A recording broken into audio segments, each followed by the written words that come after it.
మాతృదేవోభవ. విధి కంప్యూటరులో శుభాశుభములన్ పేర్పించి చేర్పించి.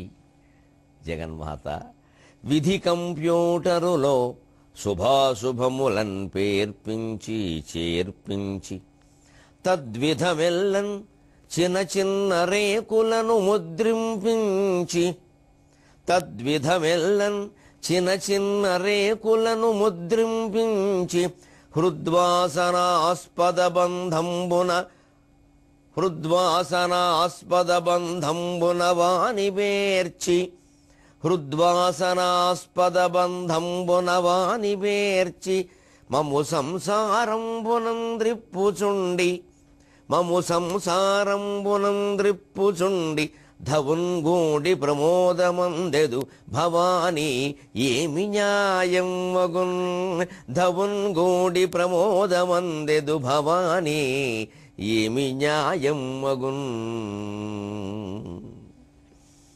ఏబిఎన్ ఆంధ్రజ్యోతి ప్రేక్షక మహాశయులందరికీ నవజీవన వేదం అనే కార్యక్రమంలో 785వ భాగానికి స్వాగతం పలుకుతాను. భగవంతుడు ఈ సృష్టి అంతటిని ఒక క్రీడగా భావించి ఆడుకుంటున్నాడు అని కొంతమంది తత్వవేత్తలు చెప్పారు.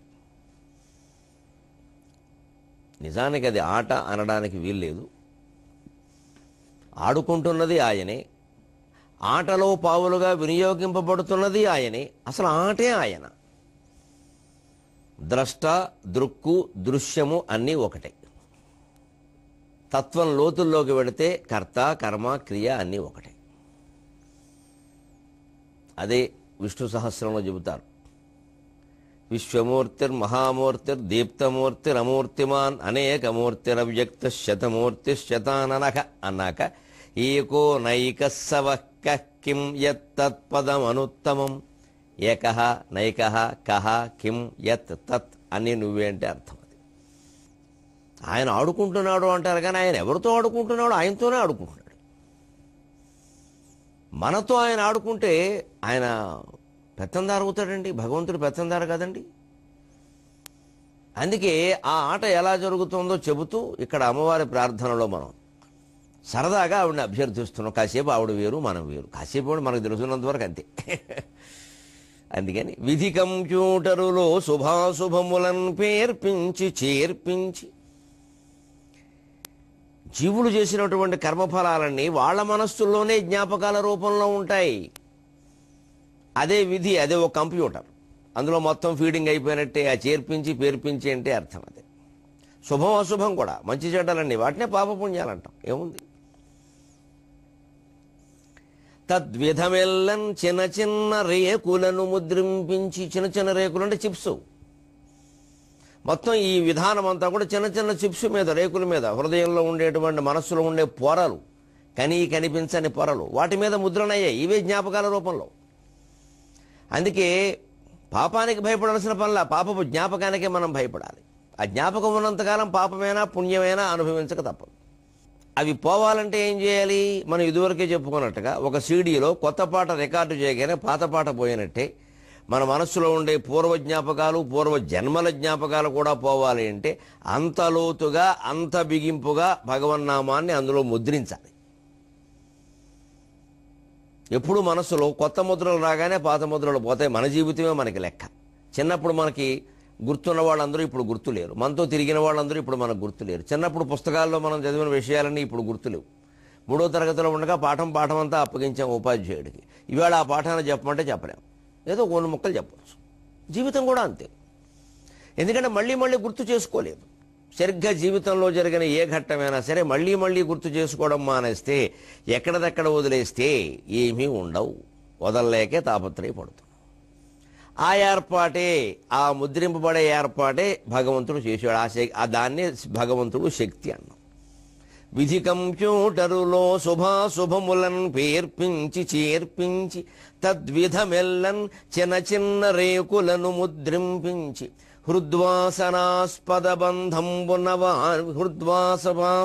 బంధంబున వానివేర్చి. హృదయంలో వాసన ఆధారంగా ఉండేటువంటి బంధాలతో వాడిని పేర్చి మమ్ము సంసారంబునంద్రిప్పుచుండి ఈ జీవితం అనేటువంటి చక్రంలో తిప్పుతున్నామమ్మా, పైకి కిందికి పైకి కిందికి పైకి కిందికి. అందుకే మన జీవితంలోనే మనం ఎన్నోసార్లు పైకి వెళ్ళాం, కిందికి వచ్చాం, పైకి వెళ్ళాం. ఉత్థానం పతనం, ఉత్థానం పతనం. ఏ దేశ చరిత్ర చూసినా ఉత్థానం పతనం, ఉత్థానం పతనం. మొత్తం మానవ జాతి చరిత్ర చూసినా ఉత్థానం పతనం, ఉత్థానం పతనం. ఓ పక్క 16వ లూయి పతనం, నెపోలియన్కి ఉత్థానం, మళ్ళీ నెపోలియన్ పతనం, ఇంకోడెవడో ఉత్థానం. వ్యక్తి చరిత్ర చూసినా, వ్యవస్థ చరిత్ర చూసినా, దేశ చరిత్ర చూసినా, విశ్వ చరిత్ర చూసినా ఒకే రకంగా ఉండడానికి కారణం ఈ నిర్మాణం ఒకే రకంగా ఉంది. ఉత్థానం పతనం. ఎందుకంటే అది చక్రం. సృష్టి ఎప్పుడు, కాలం ఎప్పుడు చక్రం లాంటిది, నిచ్చెన కాదు. వైజ్ఞానికంగా ఇంత ఎదిగాం, తర్వాత ఇంకా ఎదుగుతాం అనుకోవడం ఒట్టి భ్రమ. ఈ ఎదిగేదంతా మొత్తం నాశనం కావడానికి. మనిషి కృత్రిమ మేధస్సును సృష్టిస్తున్నాడు, వల్ల కృత్రిమ మేధాశక్తి. మొత్తం మనిషిలాగే ఆలోచించడం, మనిషిలాగే చర్యలు తీసుకోవడం వస్తే మనిషిని నాశనం చేస్తుంది ఆ మేధాశక్తి. అదే ప్రపంచ ప్రళయం. సృష్టిస్తున్న మేధావులు వాళ్లే అంటున్నారు ఆ మాట. ఇది ప్రమాదం అయ్యే అవకాశం ఉంది, కానీ మరి మా తెలివితేటలు మేము చూపించకుండా ఎలా ఉంటాం అంటున్నారు. అదే మరి చూపిస్తే అవుతుంది. అదే సరిగ్గా భగవంతుని యొక్క సృష్టి కూడా. పుడుతుంది, పెరుగుతుంది, మళ్ళీ కిందకు వస్తుంది, మళ్ళీ వస్తుంది, మళ్ళీ పెరుగుతుంది, మళ్ళీ కిందకు వస్తుంది. ఇప్పుడు ఇది ఆటేగా. కానీ ఆడుకుంటున్నది ఆయన, ఆడిస్తున్నది మనల్ని. మనం వేరు, ఆయన వేరు అనుకుంటే ఆయన కిరాతకుడు అవుతాడు. మనతో ఆడుకునే హక్కు ఆయనకి ఎవరిచ్చారండి? ఆయనే సృష్టించాడు కాబట్టి ఆడుకుంటాడు. అదేమిటండి? పిల్లలు తల్లిదండ్రులకు అంటారు, పిల్లలతో ఇష్టం, పిల్లల జీవితాలతో ఆడుకుంటే పోలీసులు ఊరుకుంటారా? పిల్లలు కేసు పెట్టరా? అంటే భగవంతుడికి మనతో ఆడుకునేటువంటి అధికారమే లేదండి. అలా ఇచ్చు భగవంతుడు దుర్మార్గుడు కాదండి. అంటే ఆడుకుంటున్నది ఆయనలాగే ఆట ఆడబడుతున్నది కూడా ఆయనే, పావులు కూడా ఆయనే. అదే అద్వైతం. దృక్కు, ద్రష్ట, దృశ్యము. చూసేవాడు ఆయన ఒకటే, చూసే దృశ్యము ఒకటే, చూసే చూపు ఒకటే. ఆడుకునేవాడు ఆయనే, ఆటలో ఉపయోగింపబడుతున్న పావు కూడా ఆయన. చేత ఆయనతో ఆయనే ఆడుకుంటున్నాడు అంటే లీలా విలాసంగా ఉంటుంది. ఆ ఆడుకుంటున్న భగవంతుడే మనము. అహం బ్రహ్మాస్మి తత్వమసి అని తెలుసుకోగలిగితే ఇంతకంటే తెలుసుకోవలసింది ఏం లేదు. అదాన్నే భౌమ అంటారు. ఆ స్థితిలోకి మనం చేరాము అంటే ఎత్ర నాణ్యత్ శృణోతి నాణ్యత్ విజానాతి నాణ్యత్ పశ్యతి స భౌమా అని ఉపనిషత్తుల్లో చెప్పినట్టుగా ఇక వినవలసింది లేదు, కనపడేది లేదు, వినిపడేది లేదు, చూసేది లేదు, తెలుసుకునేది లేదు, ఒకటే అయిపోయింది. అప్పుడు మనం లీలగా చూస్తాం ప్రపంచాన్ని. ఆ విషయం తెలుసును కాబట్టే శ్రీకృష్ణుడు లీలగా చూడగలిగాడు. ఆ విషయం తెలుసును కాబట్టే మహాయోగులు చిరునవ్వుతో దర్శించారు తమ జీవితాలని, విశ్వ జీవితాన్ని కూడా. మనం ఎందుకు దర్శించలేకపోతున్నాం అంటే మనమేదో ఆటలో పావులమనో ఆ లీలగా సాగుతుందనో అనుకోకుండా ఇదేదో మొత్తం మీద పెట్టేసుకుని పూసేసుకుని రాసేసుకుంటున్నాం. అంతా ఈ సాంగత్యంలో ఉంది. అంచేది అసక్తత, అనాసక్తి అనేది అలవాటు చేసుకుంటే అందరినీ ప్రేమిస్తాం. ఎవ్వరి యందు మనకు ఆసక్తి లేదు. ప్రేమించడం వేరు, ఆసక్తి వేరు. లవ్ వేరు, ఇంట్రెస్ట్ వేరు. ఇంగ్లీషులో చెప్పాలన్నా ఇంట్రెస్ట్ ఉన్నవన్నీ ఎప్పుడు ఇవాళ ఉంటాయి, రేపు పోతాయి. లవ్ అలా కాదు, శాశ్వతం. ప్రేమ అందరి యందు ఉంటుంది, అది శాశ్వతం. కామం, ఇంట్రెస్టు, ఆసక్తులు, ఆకర్షణలు ఇవాళ ఉంటాయి, రేపు పోతాయి. అంచేది ఎవరి యందు మనకు ఆసక్తి లేదు, ప్రేమ మాత్రం అందరి యందు ఉంది. ఎందుకంటే అంతా ఒకటే స్వరూపం, అదే మనం కాబట్టి. విధి కంప్యూటరులో శుభాశుభములన్ పేర్పించి చేర్పించి తద్విధమెల్లన్ చిన్న చిన్న రేకులను ముద్రింపించి. విధి కంప్యూటరులో శుభాశుభములన్ పేర్పించి చేర్పించి తద్విధమెల్లన్ చిన్న చిన్న రేకులను ముద్రింపించి హృద్వాసనాస్పద బంధంబునవాని వేర్చి మము సంసారంబునంద్రిప్పుచుండి ధవుంగూడి ప్రమోదమందెదు భవానీ ఏమి న్యాయమ్మగున్. అమ్మా, నువ్వు నీ భర్త సరదాగా ఆడుకోవడం కోసం మమ్మల్ని అజ్ఞానులు చేసి ఉంచడం ధర్మమేనా? ఇది ఏమన్నా న్యాయమా అని అమ్మవారిని ప్రార్థిస్తే వెంటనే ఆ శక్తి, మనలోనే ఉన్నటువంటి ఆ శక్తి అమితంగా ప్రజ్వలించి మనకు ఆ అద్వైత జ్ఞానం కలిగేలా చేస్తుంది. అందుకే మిథ్యా జగదధిష్టాన ముక్తిదా ముక్తి రూపిణి లాస్య ప్రియాలయ కరీ లజ్జ రంభాదివందిత అన్నారు లలితా సహస్రంలో. మిథ్యా జగత్ అధిష్టాన, ఈ ఉండి లేనట్టుగా లేక ఉన్నట్టుగా కనపడుతున్న నిరంతరం పరిణామం చెందే ఈ నశ్వర జగత్తుకి ఆవిడే ఆధారం. కాబట్టే ముక్తిదా, ఆవిడే ముక్తిని ఇస్తుంది. ఆ జ్ఞానాన్ని ఇస్తే ముక్తి వచ్చినట్టే. ముక్తి రూపిణి, ఆ ముక్తి స్వరూపమే ఆవిడ. ఈ 3 నామాలు లలితా సహస్రంలో ఒకచోట రావడానికి కారణం ఇది. ఇప్పుడు భగవంతుని ఆటగా సాగుతున్నటువంటి ఈ ప్రపంచంలో, ఆటలో పావు కూడా ఆయనే అయినటువంటి ఈ ప్రపంచంలో చారిత్రక క్రీడ నెపోలియన్ తర్వాత ఎలా సాగిందో మనం చూశాం. ఆ పైన ఒక తాత్విక ప్రపంచంలో రామకృష్ణుని యొక్క తాత్విక సుధాసాగరంలో మనం ఈత కొడుతున్నాం. ధ్యానమటన్ చేపనొకదానిని కుండిక నుండి తీసి గంగా నదిలోన వైచినట్టు, గాటపుటెండను నిల్చియున్న చోకా నగరాని నీడవలే, గాఢతరమ్మగు ధ్యానమందునన్ నేను తొలంగిపోవును వినిర్మల తేజముకండు వెల్గెడిన్. దట్టమైనటువంటి ఎండలో నించున్నప్పుడు నీడ ఉండదండి.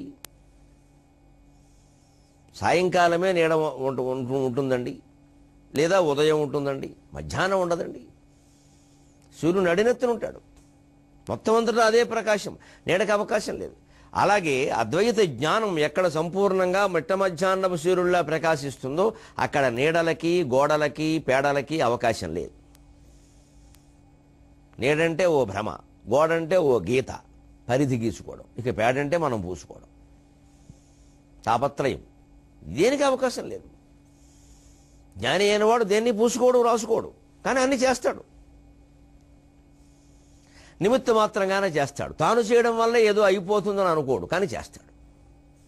సరిగ్గా భగవద్గీత చెప్పింది అదే. నువ్వు చేయవలసింది ఏదో చేయవయ్యా, ఊరికే నీ వల్లే అవుతుందని ఎందుకు అనుకుంటావు? ముక్త సంగో అనఘంవాది ధృత్యుత్సాహ సమన్విత సిద్ధ్యసిద్ధ్యోర్భవే సమోభూత్వ సిద్ధ్యసిద్ధ్యోస్సమోభూత్వ కర్త సాత్విక ఉచ్యతే. సిద్ధి అసిద్ధి పని జరగడం జరగకపోవడం రెండు సమానంగా తీసుకో. ముక్త సంగ, దాని మీద ఆసక్తి పెంచుకోకు. ఈ పనితోనే ఏదో అయిపోతుందని, ఈ పని చేయకపోతే ఆగిపోతుందని, ఈ పని చేస్తే కానీ నా జీవితం విరమించాలని, ఈ పని నాకు చాలా ముఖ్యమని ఇదంతా పెంచుకున్నామంటే పేడే. తాపత్రయాగ్ని సంతప్త సమాహ్లాదన చంద్రిక, మళ్ళీ ఆవిడ రావాల్సిందే. తాపత్రయం పెరిగిపోతుందో, ఉడికిపోతున్నాడు, కొత్త కొత్తలాడిపోతున్నాడు. ఇదేదో సంపాదించకపోతే, వీరెవరో కరుణించకపోతే, వీరెవరో అనుగ్రహించకపోతే, ఇదేదో కాకపోతే నా జీవితమే లేదనుకుంటున్నాడు. ఇదే పూసుకోవడం అంటే. అంతేందుకు చేయరాదా ప్రయత్నం? వస్తే వస్తుంది, లేత లేదు. అనఘంవాది, నేను చేస్తున్నా, ఇది నేను కాబట్టి జరగాలి, ఇంకోళ్ళకి జరగడం కాదు, నాకు జరగాలి. పని అవ్వచ్చు, కాకపోవచ్చు. ఇగో ఇలాంటి తాపత్రయాలు పడడం వల్లే మనం ఆ పని ఫలితాన్ని బట్టి బాధలో కూరుకుపోతాం. అది లేకుండా నిమిత్త మాత్రంగా ఈ పని మంచిది కాబట్టి, నాకు లోకానికి కూడా ఉపయోగపడుతుంది కాబట్టి, పోనీ లోకం మాట ఎలా ఉన్నా నాకు మేలు జరుగుతుంది, లోకంలో ఎవరికి అపకారం జరగదు కాబట్టి ఈ పని నేను చేస్తున్నా. లోకానికి ఏం సంబంధం లేకపోవచ్చు, మనకి మేలు జరుగుతుంది. అన్నం తింటున్నాం, లోకానికి ఏమైనా ఉపయోగపడుతుందో అది వేరే విషయం, ముందు మనకు ఉపయోగపడుతుంది. దానివల్ల మనం అన్నం తినడం వల్ల లోకంలో ఎవరికి అపకారం ఏం లేదు కాబట్టి తినాలి. అంతేగాని ఈ అన్నం మీదే అంతా ఆధారపడి ఉంది, ఈ అన్నం ఎలా ఉంటేనే తింటా, అలా ఉంటే తిన్నాం, ఈ కూర వండుతూనే తింటా, ఆ పసరు ఉంటే తింటా, ఆ పచ్చడిలో గుల్లిపాయ ఉంటేనే తింటా, వీళ్ళ పక్కనే కూర్చుని తింటా, వాళ్ళ పక్కన కూర్చుని తిన్నాం, వీళ్ళు చూస్తుంటే తిన్నాం, వాళ్ళు లేస్తుంటే తిన్నాం, ఇవన్నీ నిబంధనలు పెట్టుకున్న కొద్దీ ఇక పూసుకోవడమే. 2 మెతుకులు అన్నానికి ఈయన నిబంధనలు అవసరం లేదు. అలాగని అశుభ్రంగా తినాల్సిన పని లేదు. ఎప్పుడు సాధారణంగా భోజనం మనమే చేస్తాం. ఎవరైనా వచ్చినా చూసినా మనకేం ఇబ్బంది ఏం లేదు, వారిని వెళ్ళిపోమని అనక్కర్లేదు. ఇదే తాపత్రయం బాగా పెంచుకోకపోవడం, అసలైన దాన్ని వదలకపోవడం అంటే ఇదే. అందుకే ధ్యానం చేసిన కొద్దీ, సంధ్యావందనాదులు చేసిన కొద్దీ, నియమనిష్టలతో దీక్షలు పట్టిన కొద్దీ, పారాయణలు చేసిన కొద్దీ మన మనస్సు విశాలం కావాలి, అవుతోందా లేదా చూసుకుంటూ ఉండాలి. ఎందుకంటే ధ్యానం అంటే చేపని ఒక చిన్న చెంబులోంచి తీసి సముద్రంలో వేసినట్టు, గంగానదిలో వేసినట్టు లెక్క. ఆ చెంబులోనే ఉన్నప్పుడు కూడా చేప బాగానే ఉంటుంది, చేపగా నీళ్లు చాలు, కానీ ఇరుకిరుగ్గా ఉంటుంది, కాస్త విశాలంగా ఉంటే బాగుండని చూస్తుంది. అదే గంగానదిలో వేస్తే దాని ఇష్టం, బోడు పిల్లల్ని పెడుతుంది, తిరుగుతుంది. ఎందుకు దాని స్వేచ్ఛను మనం పాడు చేయాలి? మనస్సేనా అంతే. ఈ ప్రపంచం అనేటువంటి గంగానదిలోకి దాన్ని పంపించాలి, విశాలం కావాలి.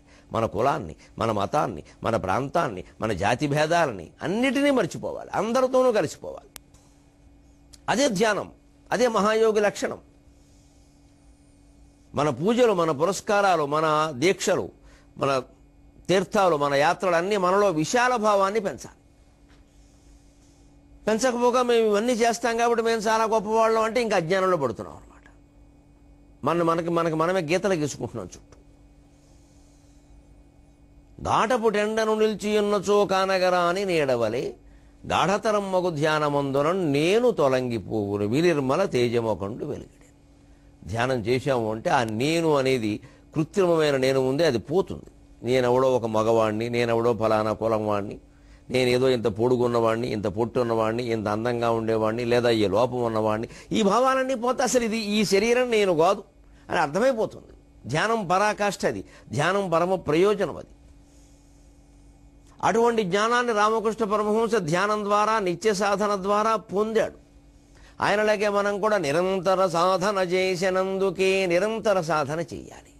అది ఏదో 5 రోజులకి 10 రోజులకి, రోజులో ఒక అరగంటకి పరిమితమైంది కాదు. చేస్తున్న కొద్దీ ఈ పొద్దున చేసుకునే పూజే జీవితం అంతా విస్తరించాలి. ఇక మిగిలినవే ఆగిపోవాలి. వాటి కోసం ఇది ఆగిపోకూడదు, దీనికోసం అవి ఆగిపోవాలి. ఎదుగుతున్న కొద్దీ, నేను చెప్పేది వయస్సు పెరుగుతున్న కొద్దీ గమనించండి. వయస్సులో ఉండగా మన బాధ్యతలు విస్మరించడం కాదు పొరపాటు. 60 ఏళ్ళు దాటిన కొద్దీ ఇక ఎందుకంటే ఊరు బొమ్మంటోంది, కాడు రమ్మంటోంది, నాతి దూరే రుణా మృత్యు చేరువవుతోంది. ఇంకో 10 ఏళ్ళు 15 ఏళ్ళు ఇంకా ఇప్పుడైనా చూసుకోకపోతే ఎలాగా? పైగా అటువంటి అరుదైన జ్ఞానాన్ని ఆయన పొందాడు కాబట్టి ఆ తర్వాత ఆయన చేసిన పని చూడండి. అరుదగు జ్ఞానమున్బడసి ఆచరణమున బెట్టకున్నచో అరగని అన్నమోనది అంటున్నాడు సాగర ఘోష కవి. అరుదగు జ్ఞానమున్బడసి ఆచరణమున బెట్టకున్నచో అరగని అన్నమౌనది మహాత్ముడు నిత్య సమాధి మేఘమై కురిసెను జ్ఞానవర్షము వనగూడిన శిష్యులయందు. మహాత్ముడు నిత్య సమాధి మేఘమై కురిసెను జ్ఞానవర్షము వనగూడిన శిష్యులయందు. దక్షిణేశ్వరమున కాళికాలయము భక్తికి వాణి ప్రయోగశాలయౌ. రామకృష్ణాయ తే నమః. ఎన్ని ప్రయోగాలు చేశాడనండి మహానుభావుడు. ఎందుకంటే అరుదగు జ్ఞానమున్బడసి ఆచరణమున బెట్టకున్నచో అరగని అన్నమౌనది. ఇవాళ పుస్తకాలు చదువుతున్న వాళ్ళందరూ, ఆధ్యాత్మిక గ్రంథాలు చదువుతున్న వాళ్ళందరూ, పారాయణలు చేస్తున్న వాళ్ళందరూ దృష్టిలో పెట్టుకోవలసిన మాట, ఈ జ్ఞానాన్ని మనం పొందాం, దాన్ని ఆచరణలో పెట్టకపోతే ఉపయోగం ఏమిటి? నామాలు వరుసగా చదువుతాం, 10 సార్లు చదువుతాం, 15 సార్లు చదువుతాం, నిష్టగా చదువుతాం, నియమాలు పెడతాం, నైవేద్యాలు పెడతాం. అందరూ ఇలా చెప్పారు కదంటే మీరు అది రోజు చదువుతున్నారు కదా, అది మీ జీవితంలో కనపడతాయి అంటే అవన్నీ మన వల్ల అవుతాయి ఏమిటి? చాలా తెలివిగా తోసేస్తాం పక్కకి. ఎందుకంటే మనకి అవ్వడం ఇష్టం లేక, ఎందుకంటే మన స్వార్థం, మన అహంకారం, మన ఔన్నత్యం, మన ఆధిపత్యం వదులుకోవడం ఇష్టం లేక. ఆధిపత్య రాహిత్య తత్వానికి స్వాగతం. అరుదగు జ్ఞానమున్బడసి ఆచరణమున బెట్టకున్నచో అరగని అన్నమౌనది. మహాత్ముడు నిత్య సమాధి మేఘమై కురిసిన జ్ఞానవర్షము వనగూడెను శిష్యులయందు. కురిసెను జ్ఞానవర్షము వనగూడిన శిష్యులయందు. దక్షిణేశ్వరమున కాళికాలయము భక్తికి వాణి ప్రయోగశాలయౌ. అరుదైనటువంటి జ్ఞానాన్ని మనం పొందినప్పుడు ఆచరణలో పెట్టకపోతే అది అరగని అన్నంతో సమానం. మనకి ఇష్టమైన అన్నం తింటామండి, ఇష్టమైన కూరలు పచ్చళ్ళు వేసుకుని, పిండి వంటలు కూడా వేసుకుని, అది అరగలేదనుకోండి కడుపులో నొప్పైపోతుంది, చాలా ఇబ్బంది. ఎందుకు తిన్నామని బాధపడతాం, అయ్యో ఇది తినకుండా ఉండాల్సిందంటాం. ఎందుకంటే అన్నం అరగనప్పుడు తినడం ఎందుకు? కడుపు నిండడం కోసం ఏదో అన్నం అక్కర్లేదండి, ఏదో నింపుకొని నిండుతుంది. మనం తినేటువంటి పదార్థాల్లోనే కొన్ని పదార్థాలు మనకు కడుపు నింపుతాయి, కొన్ని బలాన్ని ఇస్తాయి. సరిగ్గా ఒక లెక్క ఉంది దానికి, ఆయుర్వేద శాస్త్రాల్లో చెబుతారు. గింజ లోపల ఉండి గుంజు బయట ఉంది అంటే అది కడుపు నింపుతుంది, ఎక్కువగా బలాన్ని ఇవ్వదు. మామిడి పళ్ళు, పనస్తొనలు ఉదాహరణ. వాటి గింజ లోపల ఉంటుంది, గుంజు బయట ఉంటుంది. అదే గింజ లోపలే గుంజు ఉంది అంటే అది బాగా బలాన్ని ఇస్తుంది. బాదం పిక్కలు, జీడిపప్పులు ఉదాహరణ. అవి బాగా పుష్టినిస్తాయి శరీరానికి. మరి మామిడి పండు ఉన్నంత రుచిగా బాదం పప్పు ఉండదు. మరి అంచేతనే రుచికి మనం ప్రాధాన్యం ఇవ్వచ్చు, తప్పులేదు. ఎందుకంటే రుచి ఎందుకోసం అంటే నాలుగుకి మించి లోపలికి వెళ్ళామరికే రుచి, అంతవరకు. లోపలికి వెళ్ళాక ఏదైనా ఒకటి. నాలుక మీద పెట్టుకోవాలంటే కాస్త బాగుండాలి కదా. ఈ రుచి మళ్ళీ లోకో భిన్న రుచి, ఒక్కొక్కరికి ఒక్కో రకంగా ఉంటుంది. అంచేతన ఏదో ఆ వ్యక్తులను బట్టి వారి వారి అభిరుచులను బట్టి కావలసిన రుచిలో తినొచ్చు. వంకాయ కూర ఉడకబెడితే కొంతమందికి ఇష్టం, వేపుడు చేస్తే కొంతమందికి ఇష్టం, పచ్చడి చేస్తే కొంతమందికి ఇష్టం. కొంతమంది వంకాయ పప్పు కూడా వేస్తారు, నాకు అది అర్థం కాదు, కానీ వేస్తారు. వేసేవాళ్ళు ఉన్నారు, బాగుంది, దానికే ఉంది, వాళ్ళకి అది నచ్చింది, తినడమే అలాగే. అయితే ఈ రుచి ఎంతవరకు నాలుక మీద పెట్టుకోవడానికి వీలయ్యేంత వరకే, లేకపోతే పెట్టుకోలేం కాబట్టి నాకు సహించట్లా అంటాడు. అంతకుమించి ప్రాధాన్యం ఇవ్వకూడదు దానికి. ఇంకా నాలుక మీద పెట్టుకోగానే బాగుంది కదా అని ఎక్కువ లాగించామనుకోండి, కడుపు నొప్పే. ఈ పరిమితినే మనం పాటించాలి. అది మనిషికి సాధ్యం, జంతువులకు సాధ్యం కాదు.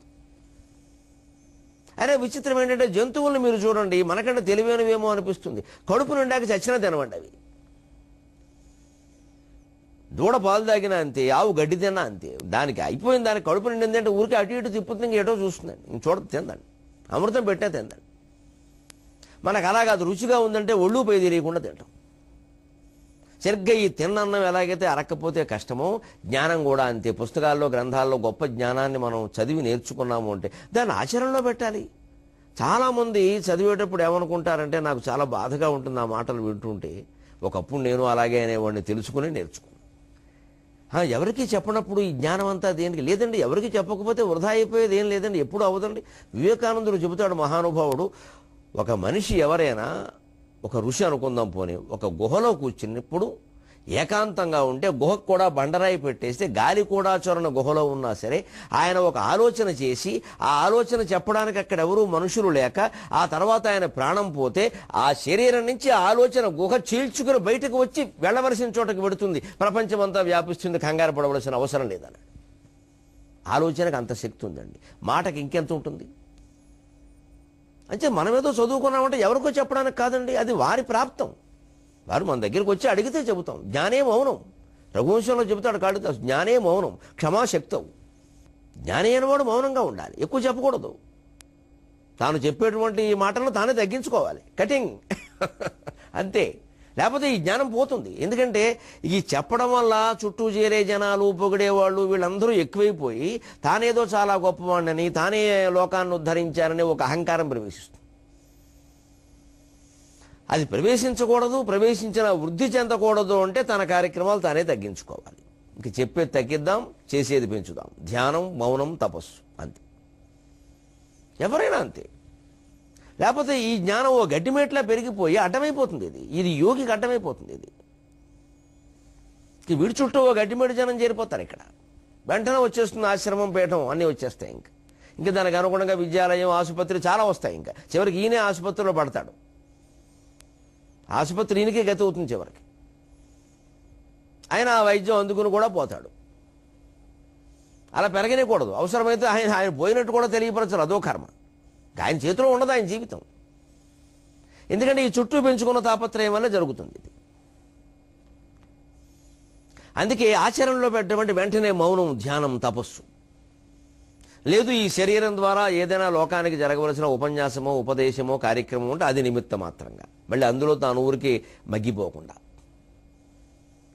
అరగని అన్నము అనేది. అందుకే ఆయన మహాత్ముడు నిత్య సమాధి మేఘమై కురిసెను జ్ఞానవర్షము వనగూడిన శిష్యులయ్యింది. నిత్యము వర్షించేటువంటి సమాధి మేఘం అయ్యాడు ఆయన.